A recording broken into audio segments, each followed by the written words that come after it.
All right. Hello, everyone. Welcome to Women in Business, overcoming internal obstacles to our own success. Thank you all for being here today. We are definitely happy you could join us. The US PAC mission is to connect small, underserved, other underutilized businesses and enterprises to Fortune 1000 corporations and organizations, the government agencies and nonprofits. In 2019, the U.S. PAC's Women's Committee to support and empower Pan-Asian American women was what started and evolved into WISE, the Women Initiative for Strategic Empowerment, launched in 2023. WISE's promise as a collective is to uplift and empower. WISE believes in the power of mentoring and coaching, offering a platform where wisdom and experience can support other women leaders. US PAC and Wells Fargo have a long-standing partnership through the years. Wells Fargo is a supporter, WISE sponsor, and today a speaker at WISE. Now, to get us going, I'll pass it off to WISE co-chair Carolyn Joshua. Carolyn, why don't you get us rolling? Thank you, Mark. Pleasure having you today with us. And welcome, everybody. So nice to see all of your bright, shiny faces on Monday morning. So wanted to kick off the WISE webinar. This is our third virtual webinar sponsored by Wells Fargo. And we're very happy to bring this free webinar to all of our audience. And it's something, our way of giving back from WISE. Mark has already gone over the vision and mission, but basically what WISE stands for is empowering women leaders, both corporates and business entrepreneurs. So that's, and we do that in various ways over the last 1 year since our launch in Las Vegas at Celebration 2023. We've had a mentoring circle, the monthly cohort. We've also had virtual webinars. We've had local meetups, and we've had several other team building and leadership events. As we look to celebrate our graduating class in our May 29th celebration event, would like to quickly share the different programs that we have at Atlanta, Georgia. We have on the 29th, the Empowering Change Luncheon, where we have industry leaders who are going to be talking on this panel. We have our awards the next day. And on day 3, that is the 31st, we have a whole WISE gamut of sessions with the Women in Tech panel. We have the graduation, and we have the WISE Academy. So looking forward to all of these events, and would love to talk more about towards the end. But now I'll pass it on to Sabrina, who's our wonderful moderator and on our WISE team, and she will kick off the session today. Hi, everyone. Thank you so much for joining. I'm excited to be here as your moderator, as well as moderator for our mentoring circle. We have actually opened up applications. So if you are interested in being part of a monthly group dedicated to community growth, personal growth, and true mentorship, please check it out and apply. I'll drop these links in chat for you to reference. And without further ado, I'm also excited to introduce our incredible speaker today, Dale Shintani. Dale is joining us as Senior Vice President of Wells Fargo. In addition to being a strategy and planning leader in her day job, she also serves as the strategy chair for Wells Fargo's internal women's employee research network with over 25,000 members.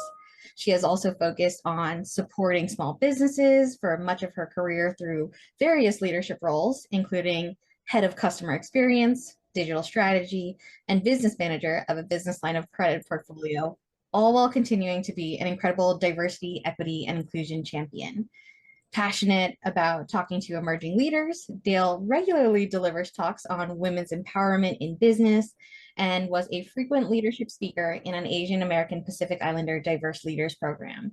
She lives in the San Francisco Bay Area with her husband Mark and daughters Claire and Katie, and we are honored to have her here today with us. So we are going to jump right in, want to maximize our time together. So Dale, if you could, please take it away. And as we go through our presentation, Would love to see your comments in the chat. Drop your questions in there as well. I'll be moderating. We'll have time for Q&A later, as well as opportunities to share a little bit more on your experiences throughout today's session. Okay, fantastic. Everyone can hear me all right and see my screen? Yeah, Mhm. okay. All right.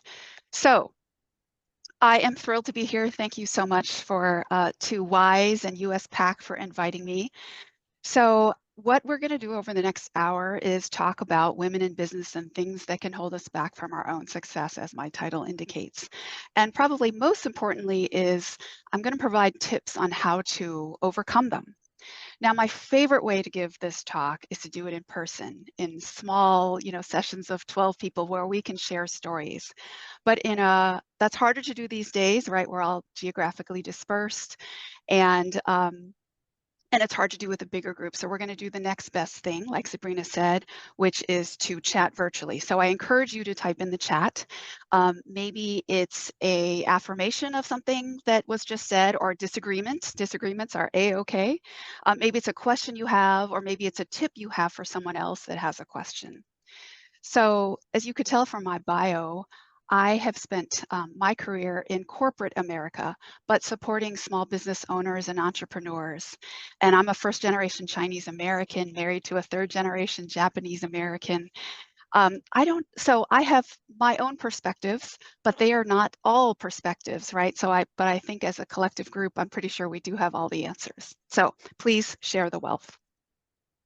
The last thing I want to say before we get in is that one of the missions, or the mission of WISE, right, Women Initiative for Strategic Empowerment, is to empower women, right? So I ask you to help us further that mission. So if there's something you hear as we're talking that really resonates with you, or you feel like would really benefit from your network hearing about it, please share that. I do not have any kind of copyright over, these ideas. These are, I call it like a best of, shared from just lots of different ways that I've been exposed to leadership training, development, professional development, all that through my career at Wells Fargo. And nothing would make me feel more fulfilled than for you to share this elsewhere, because we couldn't possibly have all women in corporate America on this call, but we can influence our own networks. Okay. All right. So let's get into it. So I'm about to tell you something that you already know, which is that women are more effective leaders than men are, and that is scientifically proven. So if you're familiar with this company called Zenger Folkman, their mission is around leadership development, right? Leadership competencies, and knows what really makes us a successful leader. And so they did a study with 16,360-degree feedback surveys on men and women, and what they found is that women outscore men for overall leadership effectiveness. And these results are statistically significant, and they span across industries and functions. So you can see on the right-hand side around these 16 leadership competencies that really help delineate and judge how strong someone is as a leader. You can see 17 out of the 19, I'm not sure why I'm focused on 16. 17 out of the 19 capabilities, women are more effective leaders. So if that's the case, then that begs the question, okay, well, if we're more effective at leadership, why are we underrepresented in these senior positions and CEOs and owning companies? So you can see on this chart, this comes from Catalyst. They are a nonprofit organization, and their mission is to accelerate progress for women through workplace inclusion. So you can see here at the bottom of that pyramid, women make up 47% of the workforce. But yet you see as it moves up, that number gets dramatically smaller. And you might have seen a recent metrics around women CEOs, and that number has declined recently. So there are a lot of articles, debates, and theories on why it is the case that we make up, nearly half of the workforce, but such a small number when we're talking about the top. And so, and I saw an article in Forbes that suggests, well, it may be that the price that we have to pay isn't worth it. Struggles around work and family and male-dominated cultural norms, extreme demands, all these things can play into it. So as we go through this webinar, we're going to address these topics and hopefully make a dent in this. All right, so let me go to the next slide. Okay, so what I'm going to do is talk about the top challenges facing women in business, and I'm using two sources for this. So one is, you may be familiar with a book called Lean In. It was written probably 10 years ago by Sheryl Sandberg, who at the time was the COO of Facebook. And the second source that I used was a talk I saw from a woman named Barbara Annis. She is an author. She owns her own company that's really around gender relations in the workplace. And Barbara's company, they conducted interviews with 2,000 C-level women, meaning women with a chief officer title, chief operating officer, chief auditor, chief credit officer, chief, whatever it might be, but so clearly women of a very in powerful positions. And her company asked these women two questions. So the first one was, what were some of the pitfalls in your career? What were some of the pitfalls that you were aware of and intentionally avoided? And the second one was what were some of the pitfalls that you fell into and had to work hard in getting out of? And so let's go through and let me give you the framework of what they found. So the first is that they found that what the 2,000 women said was, we tend to be overly critical of ourselves and more hesitant.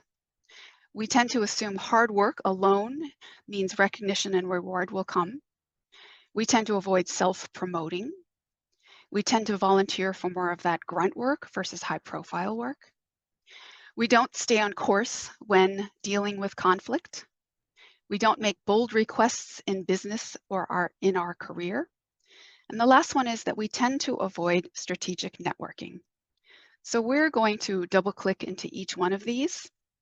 And I will also provide some commentary on how it can apply for Asian women. Now, one disclaimer before we get into this. This is not a one size fits all, right? Not all women experience these things. I'm also not trying to imply that men don't experience these either. And so some stuff will resonate, some won't. We're all different. It's absolutely fine. I will also say that I know some women who are really, really good at some of these areas. And when I've given these presentations, there have been times that I've given it with men in the room. And I remember one guy, after we had finished, he says to me, well, after hearing this, I think I'm a woman. So it really is, these are universal things, just all in varying degrees. Okay, so let's get into challenge number one. Challenge number one is about that we tend to be overly critical and more hesitant. So I'm going to start off with a story before I get into the content on the slides.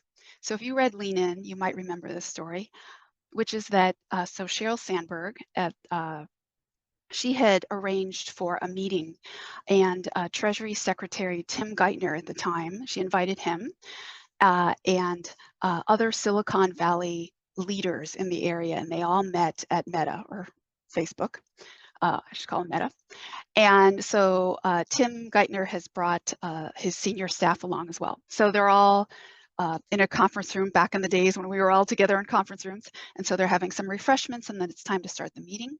So they all sit around the conference room table. And before Sandberg starts the meeting, she notices that Geithner's very senior level staff, who coincidentally happened to be mostly women, were not sitting at the conference room table, even though there was plenty of chairs left. They were sitting around the perimeter of the room, right? Those chairs that you place around the edge of the room when there's overflow. And so she sees them, waves them over, and they say, no, no, no, we're fine where we are. So why did these women do that? And so I'm going to, as you see me looking down, it's because I've got some quotes down here that I want to make sure I capture. So why did these women do that? And it's because we tend to suffer from insecurities that keep us from standing or sitting front and center. So let me continue to read this quote. Many people, especially women, feel fraudulent when they are praised for their accomplishments. So instead of feeling worthy of recognition, they feel undeserving and guilty, as if a mistake has been made. Now, when I read this chapter, I think my eyes about popped out of my head. Because Sandberg goes on to talk about how this really resonated with her. And she's an extremely accomplished individual, because it resonated with me like on a very deep level. So in college, for example, I really felt like every time I took a test that I was sure it was going to go very badly. Once I moved into the work world, if I was in a meeting and I didn't embarrass myself, I didn't say something dumb, or if I did well, I really believed firmly that I had fooled everyone once again. And at some point, someone was going to point out that I had no idea what I was doing. I didn't belong here, and the gig was going to be up. So this is called the imposter syndrome, right? You've probably heard about this term. The thing is that women tend to experience it much more intensely than men and be more limited by it. So there are scientific studies that show that women tend to have what's called negative illusion, meaning that we judge our own performance as worse than it actually is. Whereas men, now I'm not saying all men, I'm saying in general, that men tend to have positive illusion, right? The opposite. They tend to judge their performance as better than it actually is. And this is why, I'm sure this also resonates with some folks on this call, is that why women, we feel qualified. Let's say there's a role out there that you might have been considering, and this is more on the corporate America side, but we only feel like, hey, I can go for that role if I have 100% of those requirements for the job listed, and I can do them all at an A+ level. Whereas men tend to feel qualified and, hey, I'm going to go for this. They deserve, they need me if I have 60% of the job skills required. Now, I used to give this presentation with a colleague who has since retired. She sat on in a space where it was in an operations area. And so in an operations area, there are a lot of people who do exactly the same job, right? It's just because of volume, they need a lot of them. And so my friend Jean, she was talking to two folks who were in this exact same job, and unbeknownst to each other, they were both looking at this job that was available. And sure enough, the guy was like, yeah, I can do this and I can figure it out, right? If I haven't done these things, I'll figure it out. Whereas the woman said, no, I can't apply for that. I don't have all those things that they've got listed, right? I'm not even going to put myself in the running.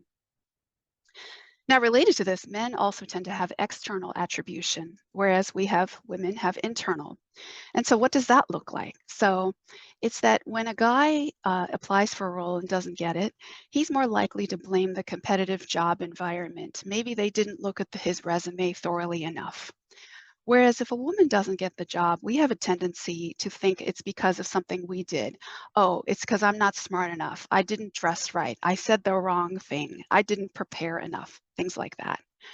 And I, in my career, definitely experienced this on a regular basis. So if a meeting didn't go well, or I didn't get the buy-in that I wanted, maybe I'm making a proposal, I would blame myself, like, oh, I should have done this, I should have known that, right? I had all these shoulda, woulda, coulda kind of things. Whereas, oh, and so one time when this happened, there was a guy in my group, and he pointed out, he said, the reason this thing happened is because it wasn't made clear what the policy is. And that was really struck me, because it just wasn't something that even occurred to me to think of, right? I was too busy just looking at what did I not do thoroughly enough to make this a success. And the interesting thing about this is that we already know how to do this with others, right? If your best friend calls you and says, hey, this didn't go well, I didn't get the job, something like that, we already know that there are other factors that contribute to this. The problem is that we often don't know how to apply it to ourselves. So these things that I was just showing you, I would argue that this contributes to why there are more men in leadership than women, right? They go for the stretch roles, right? They have these natural tendencies to be more confident and more willing to put themselves out there. So let's now pivot and talk about tips. So I want to credit my husband for my path to recovery, if you will.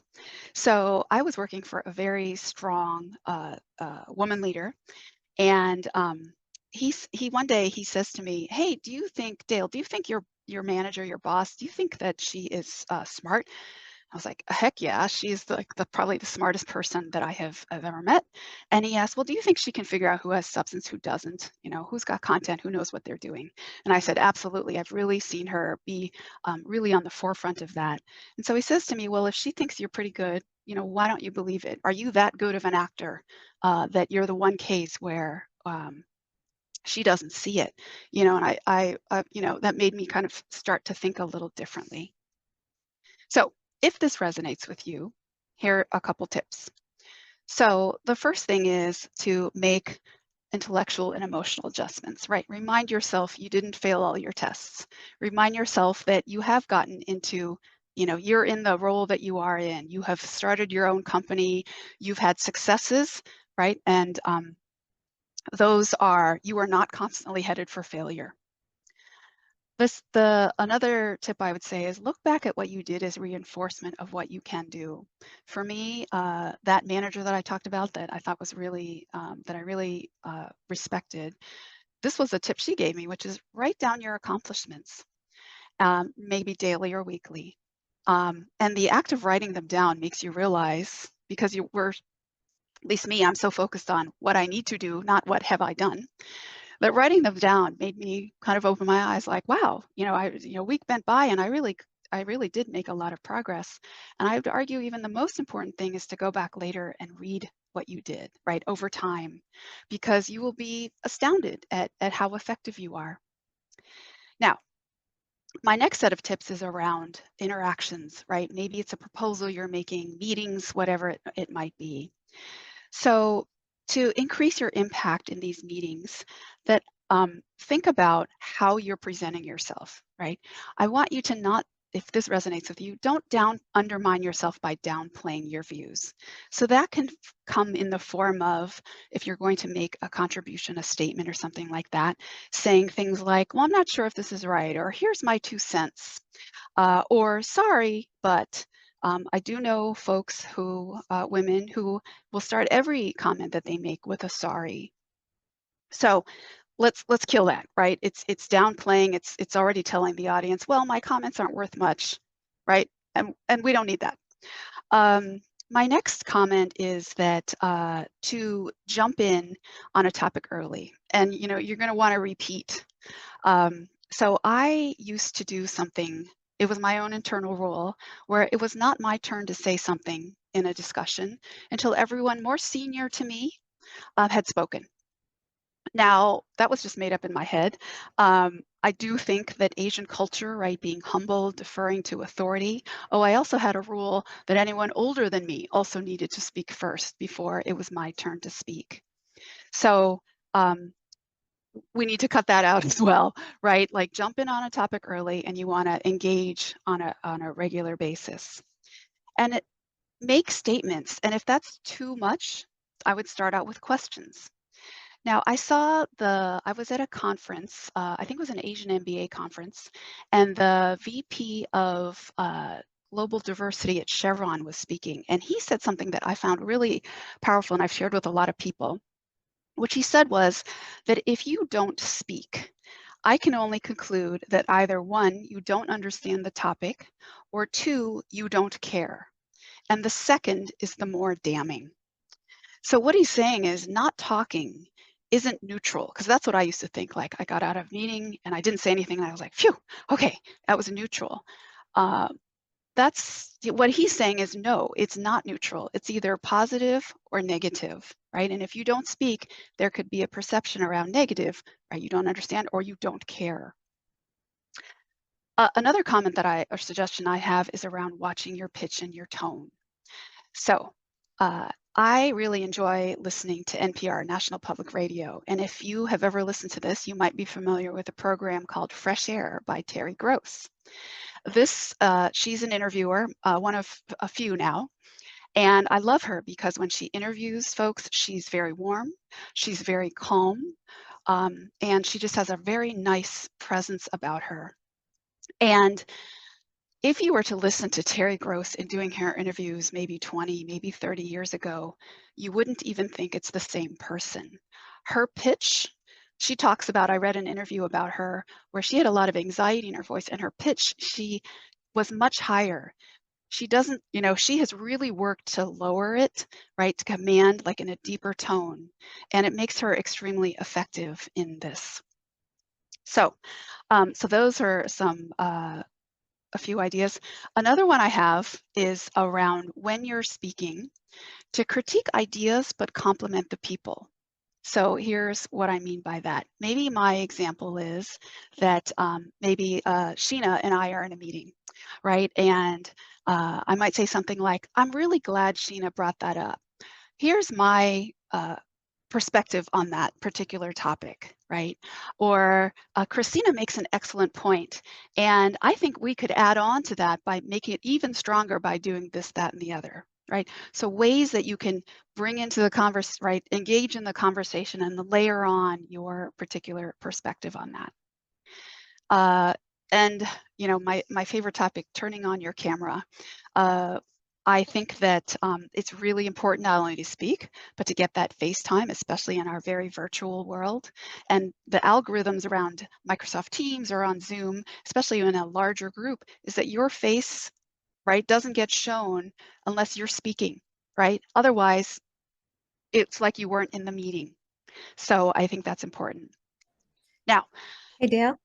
yes. We are getting some great comments in Oh, the chat, good. and I think you might be touching on these later, but wanted to let you know we're getting some comments. I see one from Kathleen here on how women getting to this confidence level might not happen until they reach their 50s, and what we're feeling as self-confidence then gets labeled as anger or something else derogatory.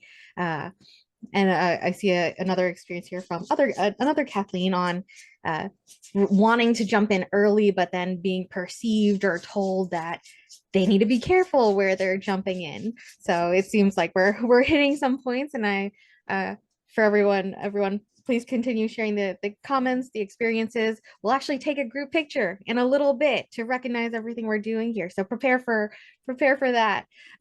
But looking forward, Dale, to you tackling some of these perceptions of others onto women as well. Yes, yes. And like I said, I have some commentary on what was brought up, but I'm sure others do as well. So keep that rich conversation going. So I'm glad someone brought up this thing around confidence, and I think it's Kathleen. Sorry, when I look down, it's because I'm looking at my phone so that I can see the chats. So I brought this up in a recent US PAC event, which is that Zenger Folkman, that same company that shows those 19 leadership competencies, they also show this very interesting metric about confidence gap that Kathleen is referring to, which is that men versus women in our 20s and 30s, women have a pronounced gap in confidence versus men. And when we get into our mid 40s and 50s, we actually equal out. And then it's not until our 60s that women start to overtake men in that confidence. And the things that we're going to talk about, all 7 of these, are really around how do we increase our confidence level, our presence, so that our voice gets heard, that we are at the table. And my mission, if anything, is, remember when I just said that our confidence is lower in our 20s and 30s, when those are really our career forming years, right? I want to accelerate that, right? We need to be as confident as men so that we can get into those leadership positions if that's what you're seeking, or to be able to start your own company, manage your company, get those clients, things like that. And there are ways to do it, and sometimes there could be, one of the comments I think was made around how you could be perceived negatively. I don't know if that's a case. We are going to talk about jealousy near the end of this. I don't know if that's the situation, or perhaps maybe we're doing it, any strength on overdrive can become a weakness. Maybe it's that if you're talking so much that you're sucking all the air out of the room and not making room for others. I don't know if that's the kind of situation. So of course, every situation is unique. So we need to adapt as we go. So hopefully that gives a few seeds of things to think about. Let's see. I wanted to add on here that hopefully you've already reached this conclusion that women don't go for stretch roles. And I think we need to support each other. If there is something, an opportunity, point out to your other colleagues, hey, you'd be really good at that. It will, it will help us to look at ourselves in a different way. Also, that because gross generalizations, I know, but because we may be less likely to contribute to in a meeting, if you notice that someone else, another one of your colleagues is not speaking up, ask them for their opinion. You might say, hey, Abby, we've talked about this before. Do you want to share your perspective on that? And lastly, I want to cite an article that was in the Washington Post many years ago. And it was the time when President Obama, then President Obama was in office. And the article was called White House Women Want to Be in the Room Where It Happens. It was a play on Hamilton, which, is this massively successful Broadway play or musical.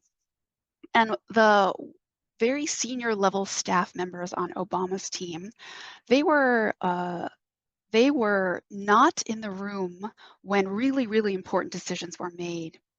And the thing that they started doing was they called it amplification, which is exactly what I just described, which is in meetings that if, let's say, Carolyn made a comment and no one reacted to it, and I thought it was a really powerful idea, and then the conversation continues, I might go back and amplify what Carolyn just said. I want to say, I want to go back to what Carolyn just talked about because I think that's a really strong idea that we should consider, right? Because I'm guessing that if we took a poll right now, most, if not all women here have experienced a situation where you make a comment and nobody reacts to it. Nobody says anything, the conversation continues, and someone else, sometimes a guy, makes exactly the same point, and everyone's like, oh my gosh, that's the best idea, we should absolutely do that.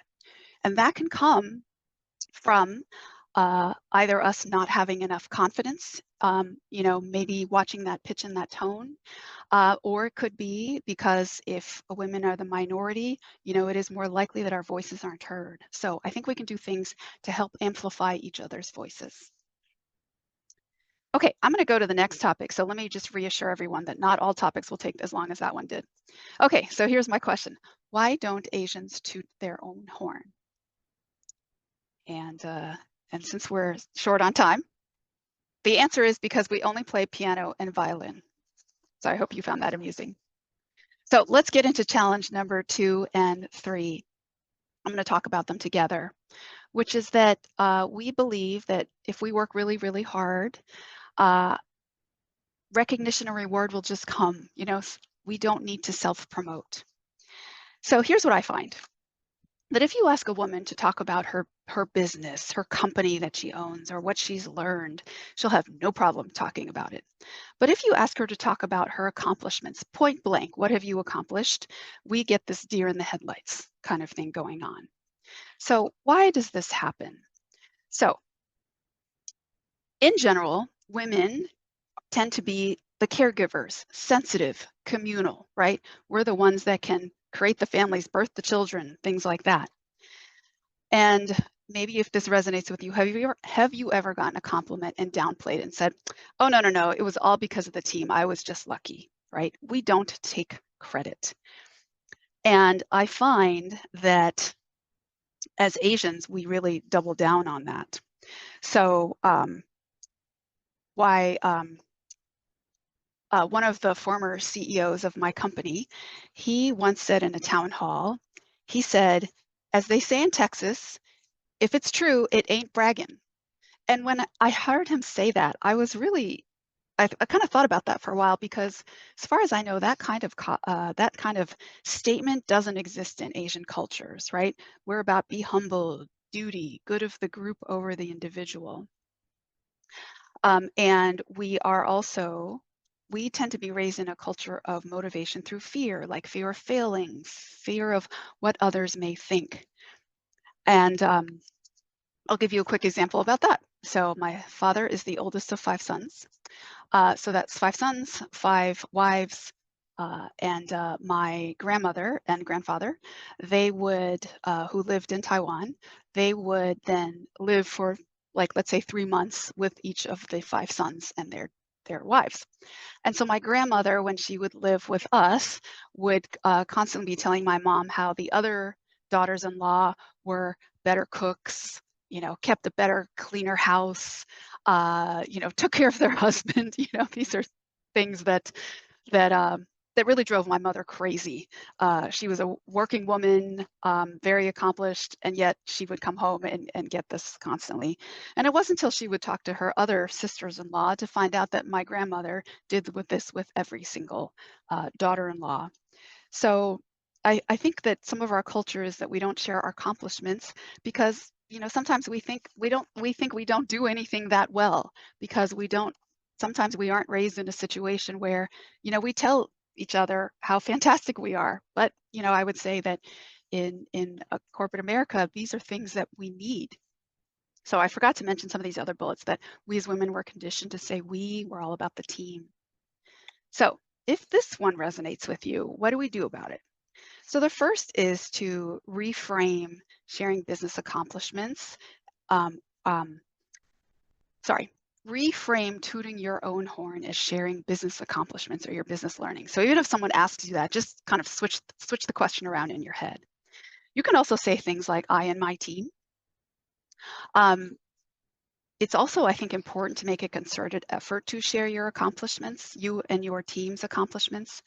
I worked for an individual and in a group where I was one of very few women. There was, and my manager, we had, I felt like I did not have the same level of, the same kind of relationship and the same level of trust and respect as he did with the others. And, you know, I spent, admittedly, I'm not, you know, proud to say this, but well over a year just having a big chip on my shoulder about it. And it wasn't until I started purposely sharing my accomplishments, pointing out things that were working really well, successes we'd had with that person, and that really did change the dynamic. Another suggestion is to put yourself in a position to teach something. So you can think of that as, right, helping others, but also it puts you in a position of being known as a command and authority. And you know, practice accepting compliments. If someone says, that was really, you did such a good job on that, just say thanks, period, end of sentence. Or thanks, that's been something I've been really working hard on. So to help each other, I would say, remind each other when some self-promotion may be in order. Help someone practice your elevator speech when you're going to an event. Be proud of your accomplishments and broadcast them. So recently I saw an interview with an Asian woman who has a chief officer title, and she was being interviewed, and she said that she doesn't like to be introduced with her title, you know, being talked about as a chief blank, blank, blank officer, because she said, I want to really be liked for being me and not for that title. And I 100% respect that, and I understand where she's coming from. But I think she is missing the opportunity to let others see that a woman of color, an Asian woman, has a position of power, of authority that she has earned, right? Because it's hard for the rest of us to be what you can't see. So be proud of your accomplishments and broadcast it, because it can have implications or impacts for the next generation or for others in your organization who are looking up to you. And then last but not least, of course, point out, you know, when something goes well, point out when your colleague or you yourself, right, know when it's really you and you deserve that. Okay, and I'm seeing in the comments, you know, some comments about motivation through fear is real, you know, self-promotion, you know, well, we could spend probably a whole hour on self-promotion, but like I agree with the comment that that it's not tacky and it's necessary in corporate America. And we're going to talk about that more in a little bit. Okay, next challenge is volunteering for too much grunt work. So why do we do this? Okay, so when I've given this talk and I do a longer version of it, a lot of this has to do with our brains, and women and men's brains are physically constructed differently. Now, one of the ways is that women are multitaskers. We have the ability to think about a lot of things at once, perhaps to our, you know, to the men in your life's chagrin sometimes. And so this also means that we tend to skew towards management versus over leadership. And we also sometimes think we're supposed to do the grunt work, and we think men are saviors if they do the grunt work. So I am really guilty of this. And I realized this as I was creating this presentation. So when my daughter, one of my daughters was in elementary school, and I'm sure that exists today, there's always a room parent, right? This is the person that organizes the teacher's gift and plans the Halloween parties, right? And communicates to the rest of the parents on classroom events, right? We need supplies, yada, yada. And so one year, there was a dad that volunteered to be the room parent. And I found myself sending him praise for volunteering. I literally typed, "Hey, so and so, oh, you are so awesome to be the room parent. Good job. I know you're really busy, but you're doing an awesome job." And had I ever sent a message like this to the many other women that had been room parents who did an outstanding job? No, I had not. To the dad that was the room parent, I'll be honest with you, he did a terrible job.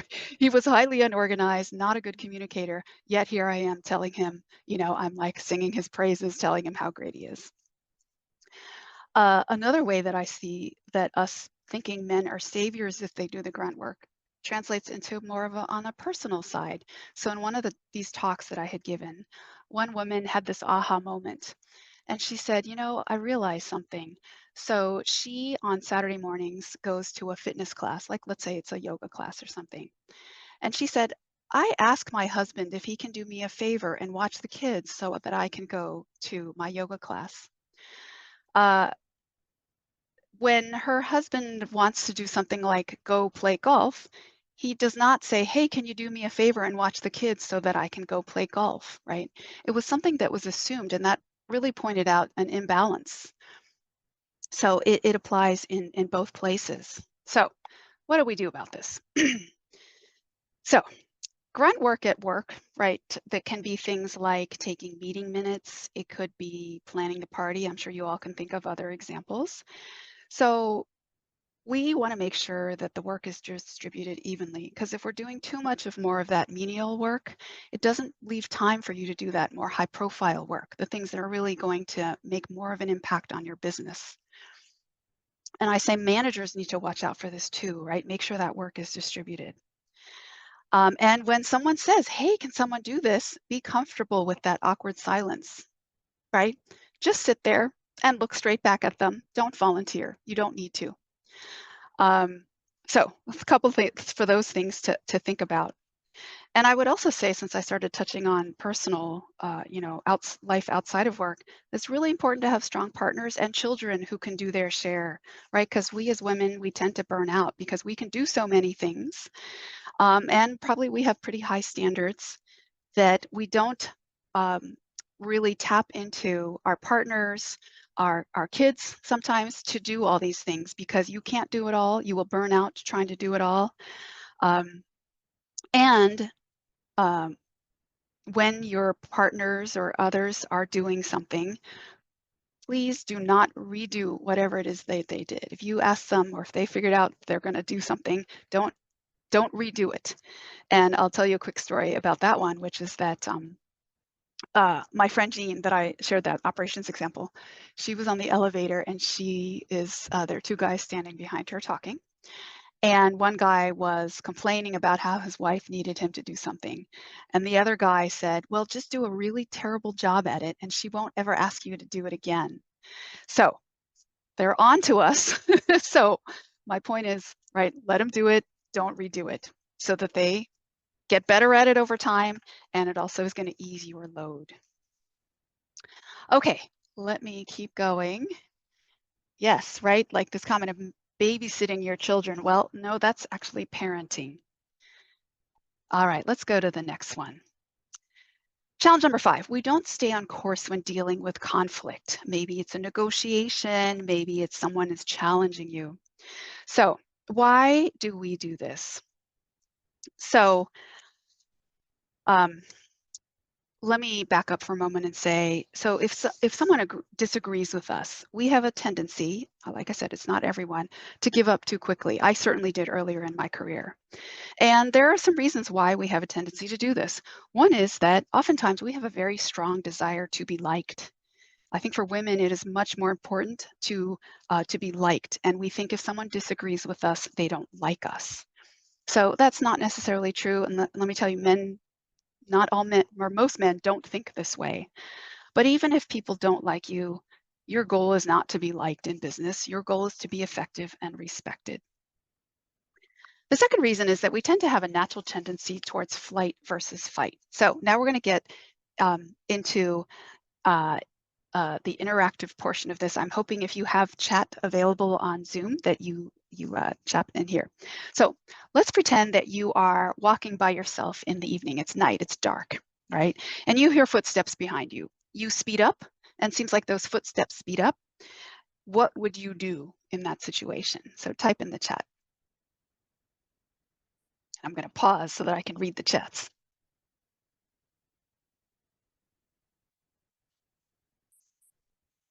Yeah, so I see someone says, start walking faster.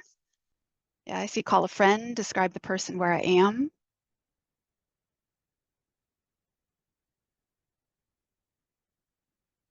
When I've given this talk before, I've heard people say, I will try to, if there's a store nearby, I'll try to duck into the store, something to get out of harm's way.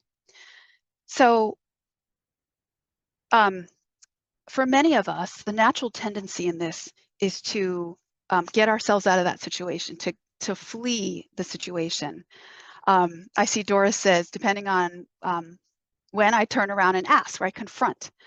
So in general, for women, we tend to have more of a flight response versus a fight response. And once again, that is tied to how our brains work. And this is the same tendency why we tend to, in business, avoid conflict.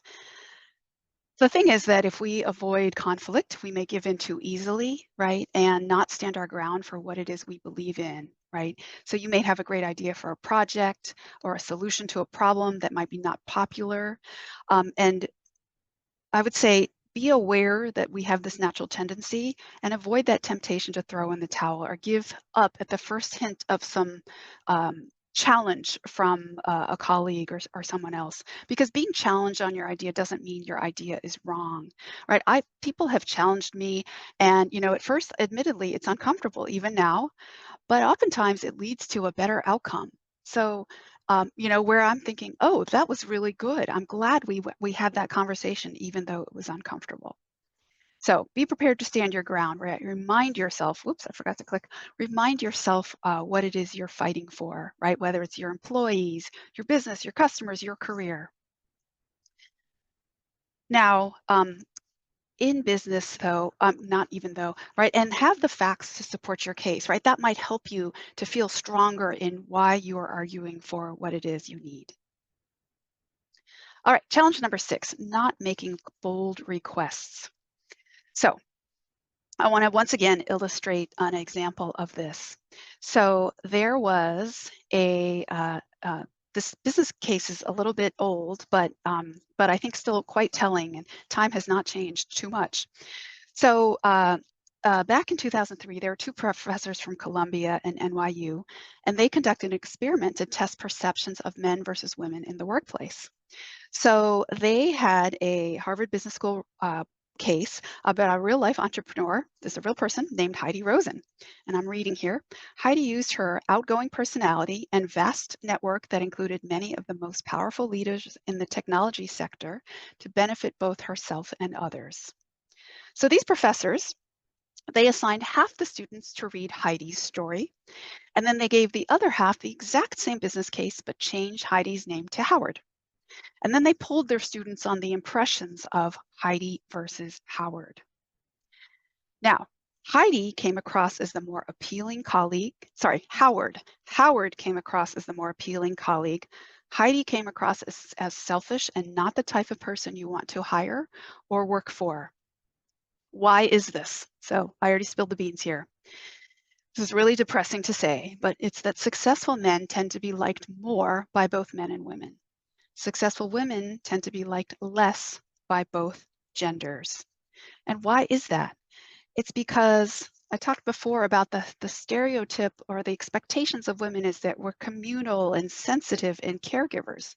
And Heidi violated this stereotypical assumption of what a woman is supposed to look like.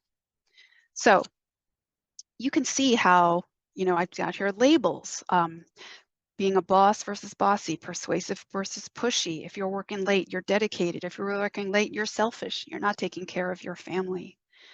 So when we try to assert our power, sometimes it's because we're worried they're not going to like us and we're going to be perceived as being pushy or demanding. And that can tie back to our fear, right? That can just make it more challenging for us to really be able to push through and make those bold requests. Now, what are we going to do about this? So here's a couple suggestions. So when we need to do, when we need to make a bold request, if you're like me, probably there are two voices over each shoulder, right? One is saying, no, don't do that, right? They're not going to like you. It's going to be perceived negatively. You're just going to go down in flames. The other voice is saying, no, this is really important. Go for it, right? You can do it. So the first thing you do is you thank your mind for sharing. Like, okay, I'm acknowledging that I'm experiencing both of these things, but then do it anyway, right? Have the, suit up and do it anyway. Now, in these interactions, to overcome this perception of being demanding, one thing you could do, and this was a tip that Barbara Annis provided, was to acknowledge the bias up front. So you could say something like, I've seen some research or all the research about how women, or maybe women of color, Asian women, insert what you like, can be perceived negatively when making bold requests. I'm sure this doesn't happen in our relationship, right? And of course, what's the person going to say? They're going to say, of course not, right? And that's going to create this awareness of this potential bias and change their thinking. Now, you get that out of the way, we still have to do two things in combination because there are still these societal expectations about how women are to operate.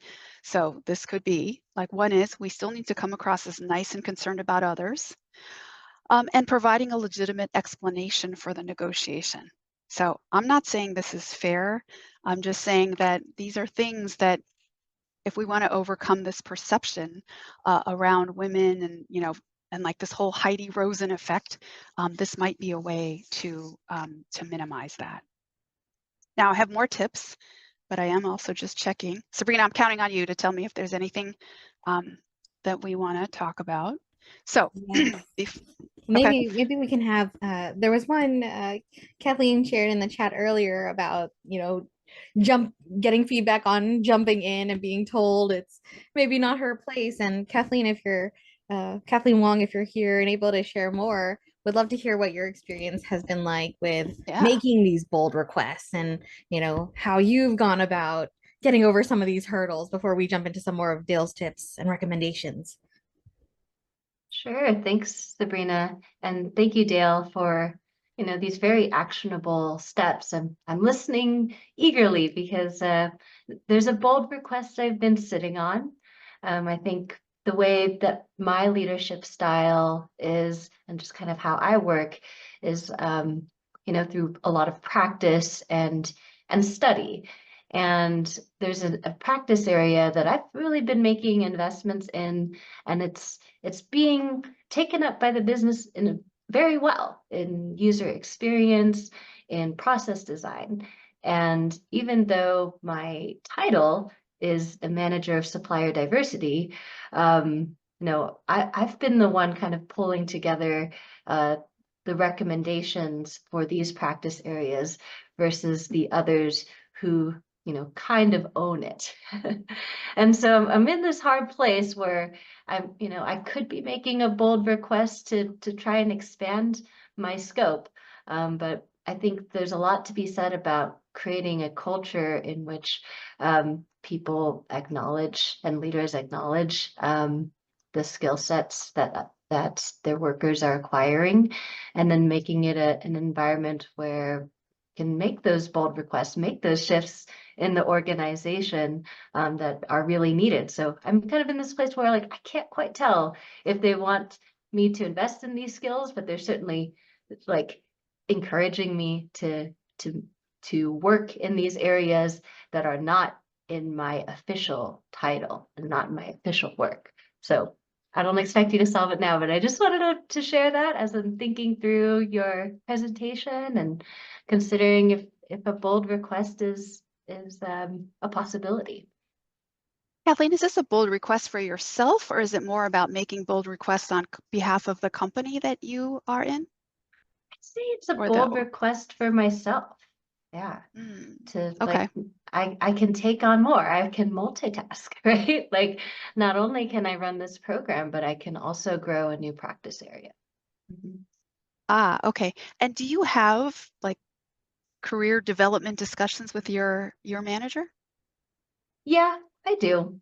And I think there's a lot of just question about, hey, there's no budget for this. Can't make that investment. And I'm like, well, that kind of sucks.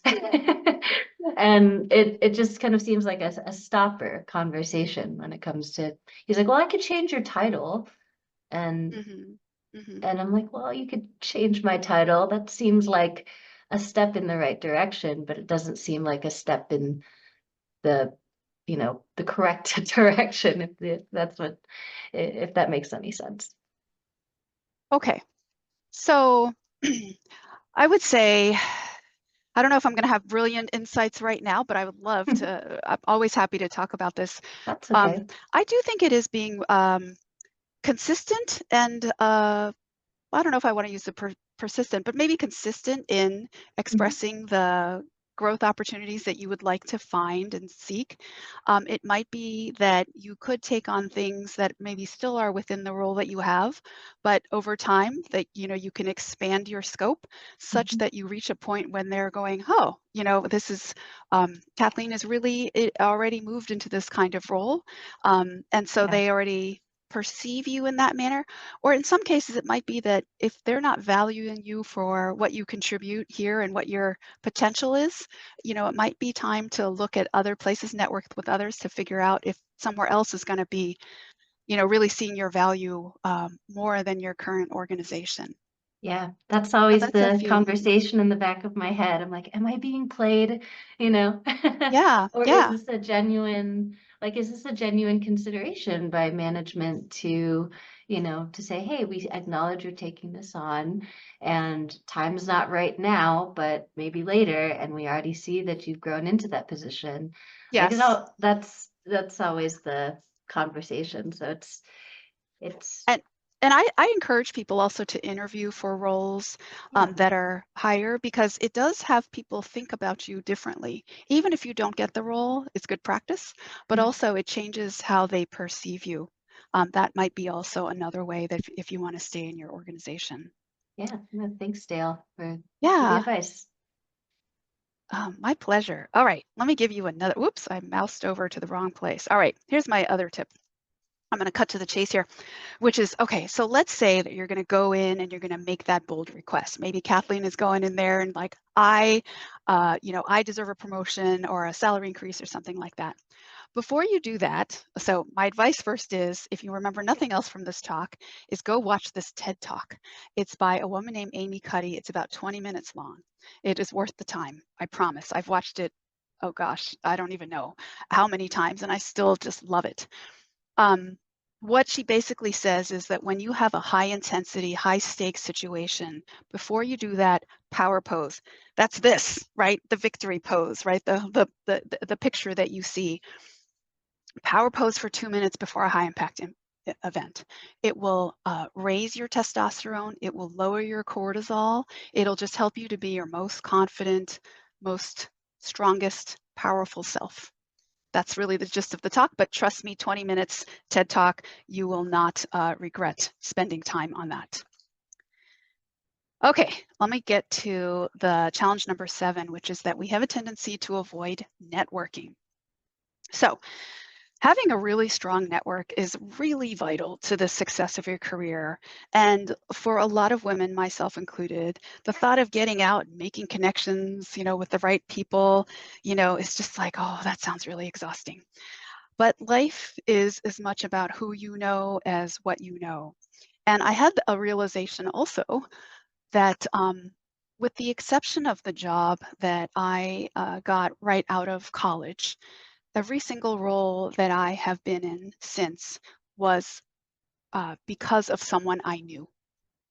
I have applied for other kinds of roles and not gotten them. The ones that I got were because of someone that I knew, either directly or indirectly. So why are some of the reasons that we avoid networking? So it's awkward and uncomfortable. It takes a lot of energy. It feels like I have to go and toot my horn, right? It requires preparation. I have this fear of rejection, right? They might not like me. Maybe it's a lack of confidence. So, but the thing is, the jobs, like I just said, become increasingly available to those who network, right? People need to know you. And on the mentoring session that we talked about at the very beginning, the WISE mentoring session last week, we were talking also about hiring, right? And how do you hire make sure that your hiring as a manager is successful, right? And because when you have someone that's not as effective in the job, it can be high risk. And so people tend to hire others that are proven, right? Maybe it's because someone referred them and said, you know, you got to hire Sabrina. You will not regret it. I'd stake my career on it, you know? That speaks volumes, right? That just gets you all the doors open to you for that opportunity. Or it's maybe someone who knows what you can do. So people need to know who you are. And I love this quote, right? Knowledgeable people know facts. Successful and prosperous people know people. Now I want to give you another example of networking, and I'm checking the time really quick. Okay, so back in 2009, so it's kind of an old story, but there were two journalists, two Asian journalists. Their names are Yuna Lee and Laura Ling. Laura Ling is, you know, you may know who Lisa Ling is. She used to be on The View, that morning program. She now has hosted several different kinds of series on CNN. So, but Yuna Lee and Laura Ling, they were sentenced to hard labor for crossing into North Korea. This is back in 2009. And so the U.S. is trying to negotiate with North Korea to release these women sentenced, I think, for 10 years of hard labor. And I saw Laura Ling speak at a women's conference, and she shared the story that Kim Jong-il would only release these women if President Clinton came through President Clinton. He needed to come to South Korea and he would release them. And the reason was because so then President Clinton was a master networker. And when Kim Jong-il's mother died, he was the first world leader to call him and express his condolences. That sort of thing that happened manifests years in being able to get these women released, improve diplomatic relations, et cetera, et cetera. So I find that, you know, the things you do now to build your network may not pay off tomorrow, may not pay off in a year, might be 3 years, but I'm going to guess that they are, you know, it's worth doing. Okay, so how do you build your network? One is you identify what you need, right? Do I have folks in my network of, you know, maybe there's a different industry you want to get into, or maybe there's a different discipline that you want to learn. So figure out who you need. How do you get folks into your network that can help you? And then it's about staying connected, right? And you can stay connected through, right? Sometimes it might be, hey, can we have a virtual coffee? Or maybe you run in someone on the street. Hey, I'd love to chat and just hear what's going on, you know? It doesn't have to be like something you're specifically looking for. Sometimes talking just helps. I actually find that when I have a business issue, I might, and then, you know, maybe I have some kind of connection with someone, and sometimes talking to them for completely, you know, I don't know, the stars are aligned, but it helps me think about a problem differently and helps me solve. So those interactions are never a waste of time. And then, you know, there's a little preparation, like maybe you're meeting someone you don't know very well. Start, you know, have a few questions in mind. But women, you know, we tend to be pretty social creatures. I find I never need to get to all 5 questions, right? By the 3rd question, things are rocking and rolling, right? We've already found our rhythm. And stay in touch and start small. You know, when I knew I needed to do more networking, I made a goal that once a month I was going to do something in that networking realm. Maybe it was reach out to someone I hadn't talked to in a while. Maybe it was attend an event, and I'll be the first to say, I'd much rather go home and put on my, joggers and have some popcorn, versus going out in the evening, right? And I know it takes work, but like I said, I think it can pay off. Okay, so now we just talked through the 7 challenges. And so what I want to do is summarize, and then we're going to also do a special topic. So how do we overcome these challenges? Let's summarize the tips that we had. So number 1 is recognize that you're not alone in feeling like an imposter. So did you watch the Grammy Awards earlier this year? So if you did, you might remember that Billie Eilish won for Song of the Year, right, for the Barbie movie, right, this blockbuster movie that came out last year. And at the end of her acceptance speech, she said, and I quote, "I'm not supposed to be here." Now, I'm gonna guess if I once again poll everyone, we'd say, okay, there's no question of her talent. She went on to win an Oscar for this song, right? And she's won hundreds. I looked her up on Wikipedia. She's won hundreds of awards. Many songs have done incredibly well. She and her brother have songwriters, her as a singing. She is supposed to be there, right? But if she, like this incredibly accomplished person, feels like that, all of us feel like that too. So you're not alone, but you are not an imposter. There's a reason you are where you are. Second one I talked about is don't downplay your comments, right? Jump in with statements. You need to, only you know what's right in your culture and the frequency. So of what's the right amount, what's the syncopation, but don't let opportunities go by where your voice is not heard in meetings. So sit at the real or proverbial table, right? Contribute, turn on your camera. Reframe tooting your own horn as stating business learnings. Make sure you're balancing out the work at work and also at home for your own physical and mental health. Stay focused on what you're committed to, right? And sometimes acknowledge that bias. And number 7, make networking a priority. Now, let me go to the next one. Actually, I have 2 more slides.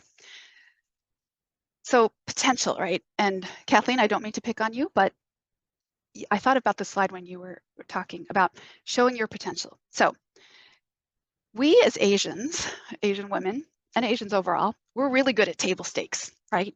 Being a functional expert, being hardworking, committed, dependable, reliable, right? Trustworthy. We kick butt on this stuff. And I joke, but I'm not joking. People have heard me say, if you want something done, go find an Asian woman, because we're great at this stuff.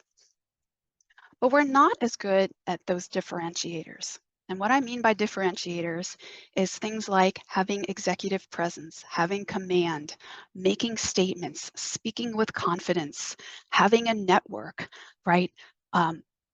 Being a leader, and you're only a leader when others are following you, right? Having those really strong communication skills, already operating at the next level, right? That others that are, if they're looking to, like, should we promote so-and-so? That, ideally the other people are going, oh, I thought that person was already at that title. That's what's going to get you to move up, and I am speaking more on the corporate America side, but we need to spend more time on the differentiators. And those 7 things that we talked about, hopefully can, if these things are resonate with you and you're trying to make a difference in your, maybe a change or moving up in your career, to focus on these differentiators. The corporate culture, unfortunately, was built by men and is patterned by the way that their brains are built, right? So our cultural norms are really around expectations around male behavior. And so I think this explains a lot why women in business still make less money, have fewer high-level positions, and ask for what we deserve far less often than men. So through thought, awareness, preparation, that we can overcome these challenges. Okay, so that was the 7 topics. Now I want to pivot to one last one, which is around jealousy. So Doris, one of the co-leaders of our WISE program, asked me to talk a little bit about jealousy. Now, that can be jealousy of, that we have jealousy towards someone else, like maybe another woman, or it could be jealousy that we feel that someone is portraying onto us. And why is it that we can feel this way? So one is around oftentimes insecurity. So perceiving, like I talked about how we perceive our own abilities as not as strong as others. And so we may feel threatened, right? And we don't feel confident. And so that can lead to these feelings of insecurity. Another one is around how we're perceived, right? I've said this now 3 times: nurturing, supportive, communal, which means that while men can be outwardly and overtly competitive, for women, we have this conflict of, well, I'm not supposed to, look like I'm really trying to move forward and like outwardly competing for a role, right? Remember that Howard Rosen versus Heidi Rosen and those perceptions, right? Our worry about how we will be perceived. The other thing is that we may see how few women are in executive level, higher level positions, and thinking that's the cap. There's only a seat for, 1 woman out of the 10. And, for Asian women, it might be, maybe if there's a seat for 2 women out of 10, maybe there's only room for 1 woman at that table. So what are we going to do about that one? So the first one is confidence, confidence, confidence, right? So let's tackle those 7 things we talked about to grow our confidence, right? And project, because confident people are less likely to be jealous, right? It's very straightforward. Now, if you are in, let's call it an antagonistic relationship, right? Where maybe there's jealousy, you are experiencing jealousy projected onto you from someone else. That may be a situation where, like, if that's really negatively affecting you, I would say obsessing over these kinds of situations, and obsessing might be too strong of a word, but if that's kind of happening, that can consume a lot of your energy, right? So I would say focus on what you can control. Now, here's an example, which is to choose to be curious and not fearful. So I stole this, not from Ted Lasso, even though it sounds like it, but I stole this from someone else that I heard speak, which is that your brain cannot be both curious and fearful at the same time. So if you're experiencing a situation where this jealousy is projected onto you, take control, right? And seek to understand and learn from them. Maybe it's you want to ask them advice on something. Maybe it's that you want to, just understand better what their thinking is, because asking a question helps you relax and shows the other person that you really want to learn from them. And I have used this tool not only for those cases where the relationship isn't working so well and maybe there's some feelings of being threatened, but also I've applied this for difficult leaders in positions above me, where I'm trying to get their buy-in, but I have found that being curious and asking their advice and their input has worked really well. So that might be some ways. Hey, Third, Dale. yes. We have our resident self-confidence expert here on call, Sheena. And I'd love to invite her to share a little bit more on maybe the role of jealousy in her self-confidence journey, or,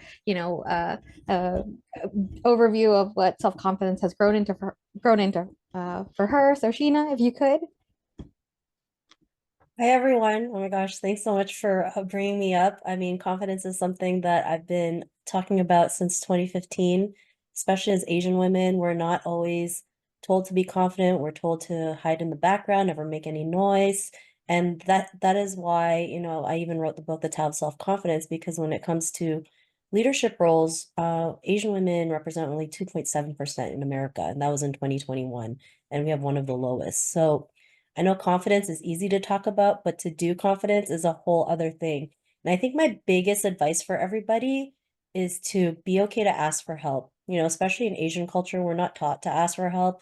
It's seen as a weakness, and it's seen as a handout. But really, helping each other out is how we can move forward as a community, as women. Together, we can do things a lot more faster and better. If I wasn't part of the US PAC WISE cohort, I mean, I wouldn't be here today. They've helped me so much in my own journey as well. And I know it's hard to ask for help because I still deal with that as well. I remember when Doris had one of the mentoring circle sessions and she asked, "What do you need help with?" I almost hesitated asking for it because I thought, I was prideful, right? I was very prideful to ask for help, and that stems from my upbringing. So, it's really important to ask for help. Like, be okay to ask for help, the right kind of help, of course.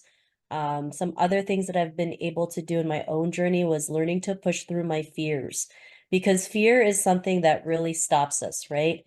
It stops us from going to the next level or going to that other side where we can really build our courage and confidence and see what else we can accomplish. I mean, there were so many instances in my life where I really had to just push through it and realize it's not as bad as it seems, right? I didn't die. That's what I always say. I didn't die. I'm still here. I'm still moving forward. And another thing I think is learning to let go of perfection. I know it's easier said than done growing up in a culture where we always have to be the perfect woman, wife, daughter, sister, friend, etc. But perfection is something that really stops us from moving forward. Like, as Dale was mentioning, men do not think about that. They just go ahead and do it. And that's why men have a bigger confidence gap than women, because even if they're 30% ready, they're just going to go for it. They don't care what the results is. They're just happy that they went for it and they know the result, and then they can figure out what their next move is after. Versus women, we're 110% ready, but something still holds us back. We think we're not prepared enough, we're not good enough, it's not ready, it's not perfect. And so perfection really stops us from moving forward. And it's important to just go ahead and do it. Are we going to make mistakes? Probably. I've made a ton of mistakes, but we can always learn to course correct it. I remember my friend was talking about applying for a managerial position at her work, and her boyfriend already had a managerial position. And she asked him, what did you do to get that management position? And he literally had 3 words for her, and it was, "I don't know." So, we don't always have to know everything. Know that we're capable to think of it on the spot, right? As women, we're always trying to put out fires, right? Whether it's business or even personal, especially as a mom. If you have like 3 little kids crying, you're going to figure out a way to make them stop crying or figure things out. And so if we apply the same thing in our daily lives into our business or careers, imagine what we can accomplish. Like, I was literally just talking to a man earlier today, and I was telling him the same situations, like how women, don't have a lot of confidence in the workplace. And he mentioned how he had a female colleague who also dealt with confidence issues in the workplace. But, when she was at her church, you can see her confidence in it. She loved being able to create events and be just like a leader in her church. And if she was able to transfer that confidence into her workplace, imagine what she can accomplish. People don't realize if you're confident in one area, you can transfer that same confidence. Yes, it takes work. Yes, it's scary, but just imagine what you can accomplish, right? And the best thing is we don't have to do it alone. It's the reason why we have talks like this, why we have the US PAC WISE cohort, why Celebration is coming, because we can all do this together and we don't have to feel alone in our journey. And I think that was the number one reason why I created the podcast and creating this book, because I always felt alone in my own journey. I always second guessed myself. I never thought I was good enough. I dealt with so many issues, not realizing I wasn't the only one who dealt with that. So I hope this kind of helped you out. If you have any other tips that you want to share, feel free, or Sabrina will unmute you. Oh my gosh, Sheena, thank you so much for sharing. I dropped a link to her podcast to check it out. And again, call to action to join our mentoring circle. Applications are now open, so we can continue having more of these experiences together. And then I'm going to turn it over to Dale to maybe wrap us up, and we might be able to field 1 or 2 questions. But Dale, do you want to close out? Yep. We'll go You from see there. this quote you could read. I won't go over that one. And then I have two more, hopefully inspirational proverbs for everyone. But I loved what Sheena had to say, and I agree. Ask for help. Like when I don't know what to do or how to do something, that's the first thing I do. I start calling out for help. So, I think I'm ready to wrap it up, and I'd love to hear from, other tips or challenges people have, things like that. So All So right, I'll so turn it back before to we you. jump into some questions here, as mentioned, we want to take a group picture, recognize the space, and celebrate that we're all here together, wanting to grow, wanting to learn, wanting to uplift each other. So if I could invite everyone to please come on camera, we'll take a quick group picture. And if you have any questions for Dale, I saw one in the chat, please feel free to put a hand up. I know some of our participants don't have the chat access, so we might be able to field again just one or two, or we'll put together the list for Dale. And if you're shy about being on camera, don't hop off. we'll want you to still get the great information from our Q&A. So Dale, can I have you take down your slides, please? Or actually, I can. Can you kick me off? Yes, I can. Thank you. All right, and then we're gonna have our teams again. Just if you're comfortable joining us on camera, again, we want to recognize all the work that you all are doing here. It's okay if not. We won't. Positive pressure here. And then Danny from our US PAC team will cue us in our countdown and take the picture for us. And I think there's a few screens, so we'll just have you hold it for an extra second. Danny, let us know when you're ready. Hold it. Hold it. Okay. 3, 2, 1. Cheese. All right. Going to put this in chat. And then once more with feeling. 3, 2, 1. Cheese.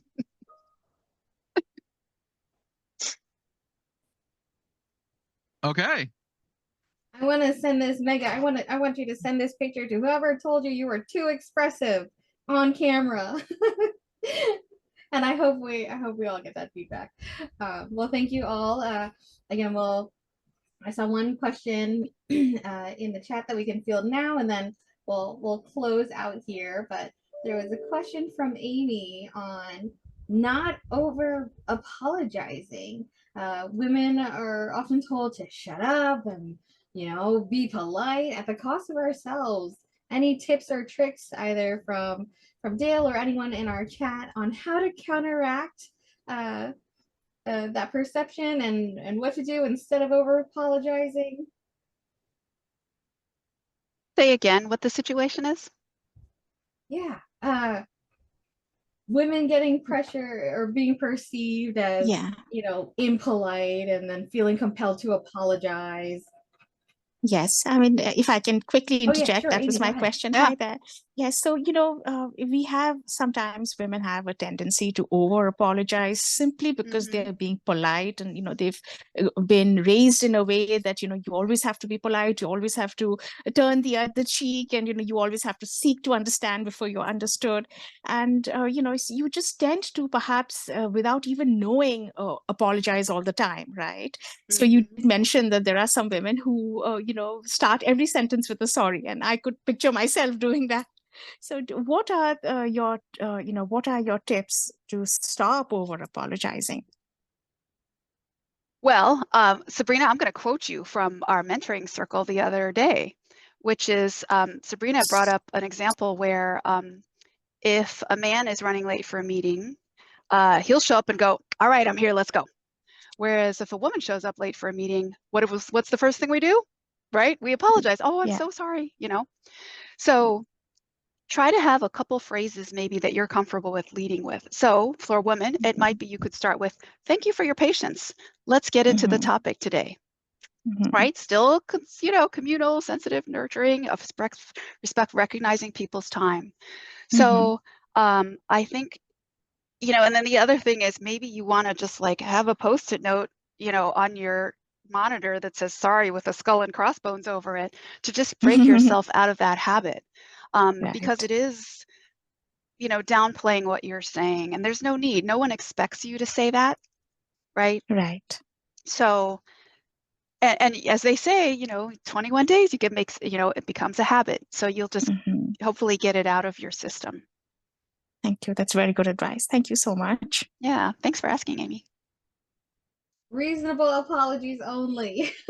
Here, no over Yeah. apologizing. Yeah. So love that. And Dale, thank you so much for your time here. I have dropped a link in our chat to share your feedback form. And again, I know a handful of you don't have the chat access, so we'll be distributing it via email. Please share your feedback for us, for Dale. We're eager to put on more and more sessions like these. And we are so, so grateful to Dale for her expertise, her partnership here, and the lessons we've all learned. Lots of actionable takeaways, and the honest, transparent recognition of the reality of how our workforce is. That we have to work with some of these things as we also work to change some of these things. So thank you all. I'm going to pass it back to Carolyn to close us out for today.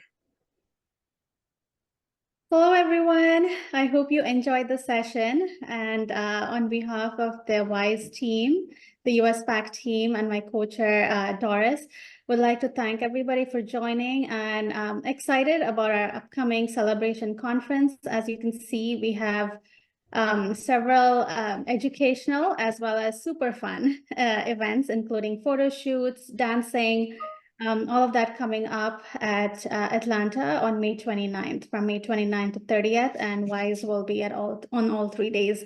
So just wanted to share that out. Feel free to follow us. That's the best place to get more information on all of our upcoming events. And thank you again for being here. And Dale, thank you for a wonderful session. It was really inspiring. Thank you very much.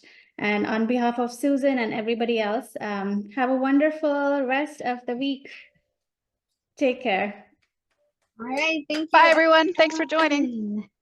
Dale, feel free to Bye. hang on for a couple minutes, and our US PAC team, feel free to hang on for a couple Okay. minutes. Thanks so much. Bye. Hey, Gail.